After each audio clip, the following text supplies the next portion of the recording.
With me today is Cindy Diccianni of Diccianni Financial Group, and we're here today in part 3 of our video series. And today we're here to talk about stocks. So, Cindy, what are stocks? What are stocks? It's a popular question I get quite a bit from a lot of my clients. Stocks basically are your ability to have ownership in a company. If you buy 100 shares of J&J, you have a representative portion in Johnson & Johnson for that company. So you are an owner or a partial owner in any of the stocks that you hold of that particular company. Oh, so I actually own the company. Yeah, basically you do. And it's a funny story. When my son was little, he said to me, "Mom, let's go to the McDonald's because we own stock in that company. We own that place."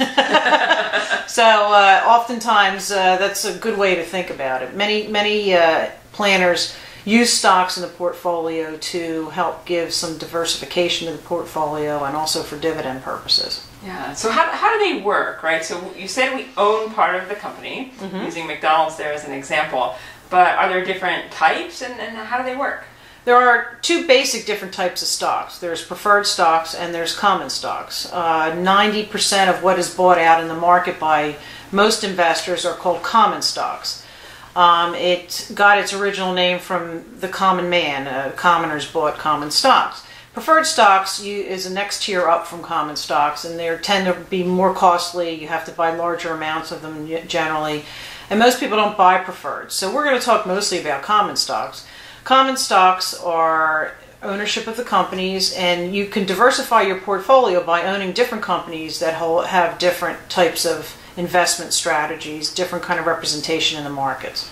Yeah. So basically, the really basic theory is that if the company does really well, then so will I, because I own part of the company. Is that fundamentally what it means? Exactly. The better a company does, the more growth a company has the potential to do, the higher the return will be on the stocks because the value of the stock will go up over time. That's the whole point of buying them. And then the added bonus with a lot of stock holdings is that they pay a dividend, which is additional monies that they'll pay you quarterly that you will either can reinvest in the company and buy more shares, or you can have them go into cash, and then you can buy other types of holdings with that cash over time. So we've heard the tales of woe of things like Enron and the stock market debacles of recent years. And so why are stocks still considered a worthwhile investment? Well, the main reason that they're considered a worthwhile investment is that theoretically, stocks and anything that has a stock holding in it, and I know we're going to talk about mutual funds a couple presentations from now, but the advantage that stocks have is that you have the chance of higher gains. You also have the chance of loss, which many people don't feel comfortable with, and that goes back to our risk tolerance conversation we had previous to this video. But the advantage of getting a higher rate of return allows you to make more money and outpace inflation. The one silent killer, so to speak, of investments is the inflationary rate and how it insidiously erodes away your buying ability over time.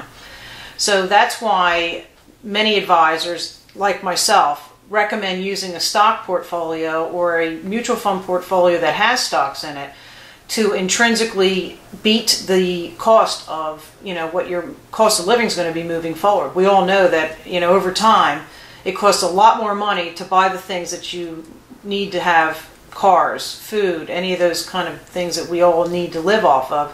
So that's why you have to have stocks inside of the portfolio. Yeah, so I don't outlive my money, and so that I can buy gas in the future, hopefully. Exactly, exactly. And so does this mean then, since it sounds like a great idea, because why not? Why would I not want to earn more? Does that mean I should own all stocks? Well, you should never own 100% of anything, unless you are incredibly you can take an incredible amount of risk, or you're very young. That's why we do what's called asset allocation, which is breaking your portfolio into different sectors of investing, whether it be stocks or bonds, mutual funds, a combination of quite a few things, alternative investments. We're going to talk about all of those topics later on. But you should always break your portfolio down into different classes so that you don't have too much risk in any one category, which would subsequently hurt your investment return. Yeah, well that's really helpful to know, and I know we're going to be talking about some of those other investment vehicles like bonds, mutual funds, and beyond in our coming video series. So for now, I just want to thank you for your time, and remember that you can find Diccianni Financial Group on the web at dfgpa.com. Thank you, and we'll talk about bonds coming up soon.